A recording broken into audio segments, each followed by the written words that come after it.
Welcome to Gamers Platform.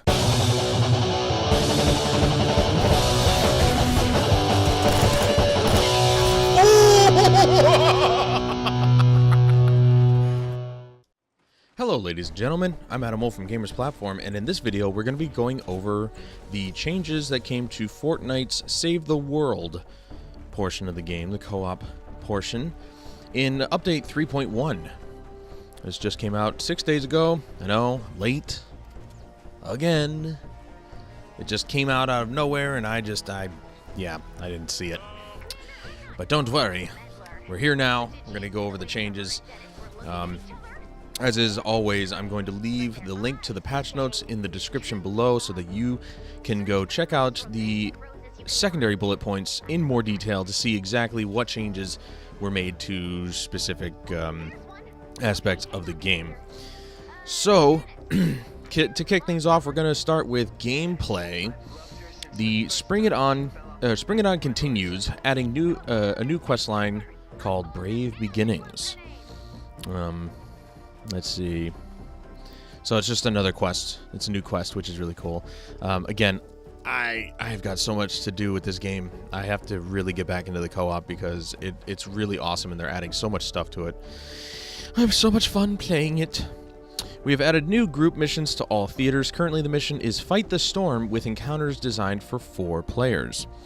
Impulse Grenade has been added. Okay, so I think the Impulse Grenade was already in Battle Royale. I know it was. I've seen people use it, but I didn't know it wasn't in the co-op. So the Impulse Grenade has now been added to the co-op. Dragonfire Shotgun is now available in the weekly store, so we got a brand new shotgun. That's kind of nice. Damage of Dragon's Roar Assault Rifle increased by 20%. Wow. I don't even know if I've used that yet, but that is a big jump in damage. 20%? Really? Was it that bad? I don't even know. Voting has been added to the blue glow difficulty pylon. That's what I was experiencing in the game. I was like, this didn't happen the last time because it wasn't implemented yet. That's actually, I was confused at the moment, but I was like, okay, honestly, that's not bad, because if you're nowhere near it, you know, if, like, say somebody doesn't want to increase the difficulty level of the mission, then, you know, they won't have to. Hopefully that doesn't actually also rob the person who's putting in the blue glow to increase the difficulty. Like, if somebody votes no, then it shouldn't be, that person shouldn't lose the blue glow that they put into it.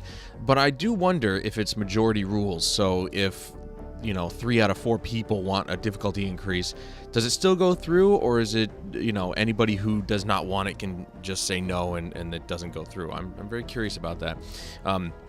Luckily, everybody in the group wanted to increase the difficulty, and it was awesome, so we're good. Training manuals, trap designs, and weapon designs used to evolve a schematic or person are now refunded when they are recycled or retired. Used to evolve a schematic or person are now refunded when they are recycled. Okay, cool.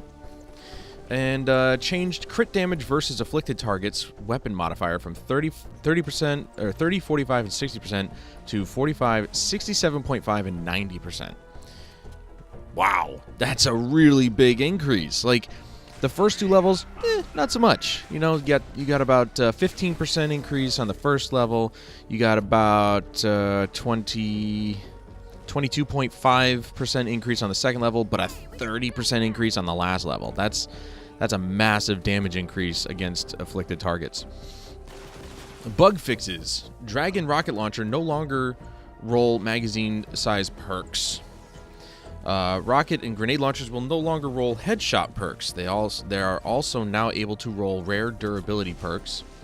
Wooden wall spike traps. Here we go again with the wooden wall spikes. Have had their reload speed perks removed and replaced with valid perks. Wall and floor launcher traps have had their damage, critical chance, and critical damage perks removed and replaced with valid perks. Fixed an issue that allowed players to damage Lars's van during the timed encounters. That's not good. You as a player, you don't want to do damage to the thing you're trying to protect. I've never actually done it myself. I've never shot in the direction of the van because, well, we've got walls put up, but that's interesting. I didn't know that you could actually do damage to it. That's not good. Fix small boxes of fireworks that drop red envelopes from being destroyed by Husky propane tank. Wow, that would suck. You're trying to collect those envelopes and damn thing comes along and just blows it up. Yeah, that's not good. Disable play button now. Disable play now button for want to build a hoverboard quest, since the quest is fairly dependent on players traveling to the right zone type, i.e. city zones.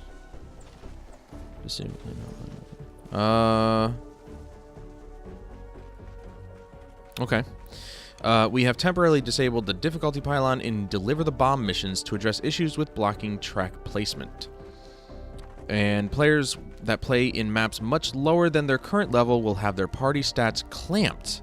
We will continue rebalancing stat clamping to make sure parties of mixed levels find the content appropriately challenging.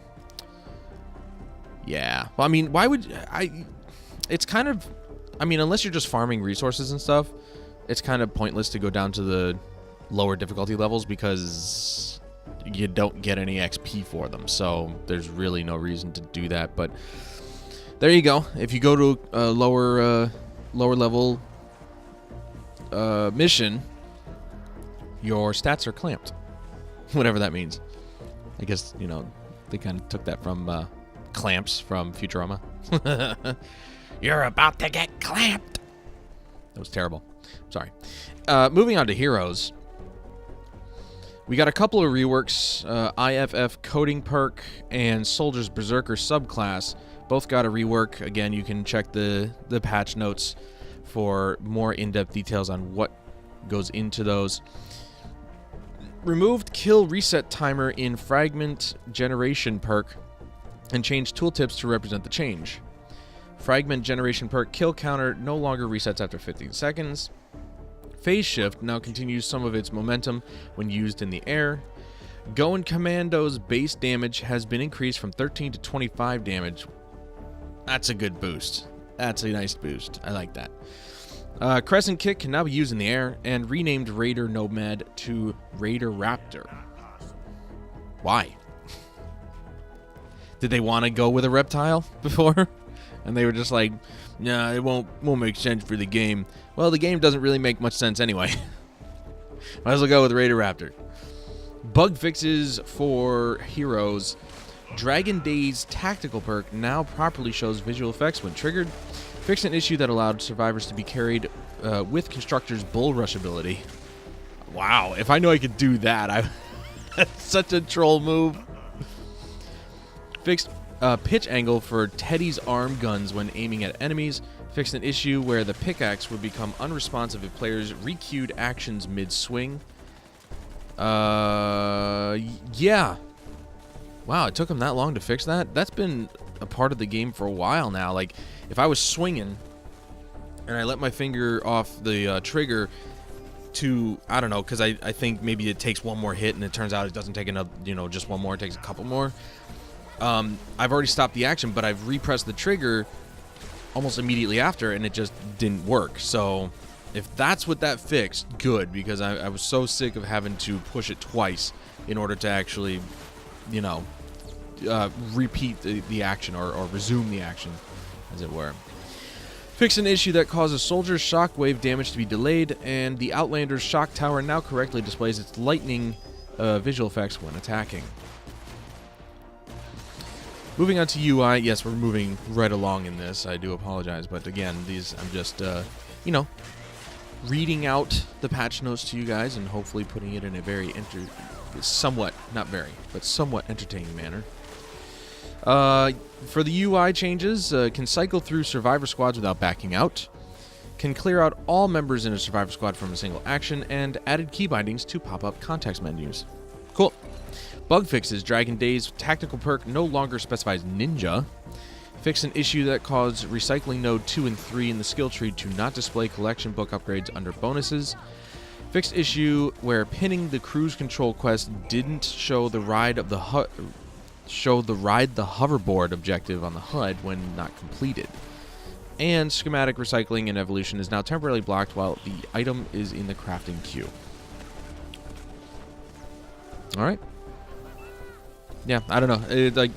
Like I said, I am so ashamed that I haven't played the co-op more because I really do like it, and I need to just stop playing Overwatch. Audio only has bug fixes, which is, you know, strange. There weren't any major audio changes, but they did fix bugs, so at least there's that. So just bug fixes for audio. We've got fixed audio volumes of mission rewards music. Was it too loud before? I don't know. Again, it's one of these things that I just don't notice. I must be the most absent-minded reviewer, tech reviewer, whatever, ever. Remove music event from supply drop. Fix the issue with music abruptly switching and sounding too loud. That'd be a little bit jarring. I can see why that would need to be fixed. Fix dialogue attenuating sound effects and also not being played through the voice slider. Fix the loud music transition to mission rewards. Fix the bonus success music event so that the high frequencies are less pronounced. Fix the combat/score music periodically starting and stopping. Fix the loot tab restarting the music every time you switch to it. But, okay. That I kind of did notice, though. Each of the tabs, like, most of the tabs have different, like, you know, different music to it. And when I switched to the loot tab and I came back, it restarted the music. So I don't think that was fixed, to be honest. Fix the loot tab music getting stuck on. Okay, that didn't happen, but fix the loot tab restarting the music every time you switch to it. But it did, I think. I don't know. I'm gonna have to listen back, look back at the video footage to see if it did or not. I could have swore that it did. But those are the changes that came in 3.1 for Save the World. Not a big list, not like the last patch, but you know, little fixes here and there go a long way, and hopefully this was informative enough for some of you guys. I know a lot of people like myself. I like reading. You know, obviously that's why I'm doing this, but I know that a lot of people learn in different ways. I certainly learn better when I'm like watching and doing something as opposed to just reading about it.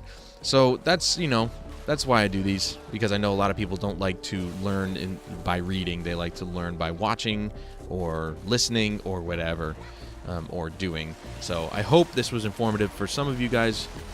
If you do play the co-op, it's awesome and I love it.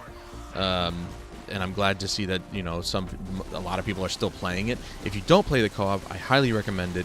Save the World is absolutely worth the money that I spent. I think like I said, I think I paid like $30 when it was in early access, and I fully supported it. I don't do early access very often, but this game, Epic Games, has proven time and time again that they make some good games. So if you haven't tried Save the World, I highly recommend it. It was recently on sale for 50% off, so you can't beat that. I don't know when they'll do that next, but if you want to wait for a sale, just keep your eyes open, and maybe they'll do it again. But that's going to do it for this video, guys. Thank you so much for joining me, and please join me again in the next one, where we go over yet another update for Fortnite, and I'm sure that'll be a little bit down the road. If you like this episode or video, hit that like button, dislike it if you just can't stand my voice, and subscribe if you haven't already. Don't forget to check the links in the video description below, especially the one for Extra Life. I'm trying to raise $200 for my local children's hospital, and we haven't gotten any money yet, but we got all year to do it. It's $200, and so don't worry if you can't give. I promise you we'll get that money no matter what. But if you can give, don't hesitate to donate. Until next time, guys, I'm Adam Wolf. This is Fortnite, and I will see you guys in the next one.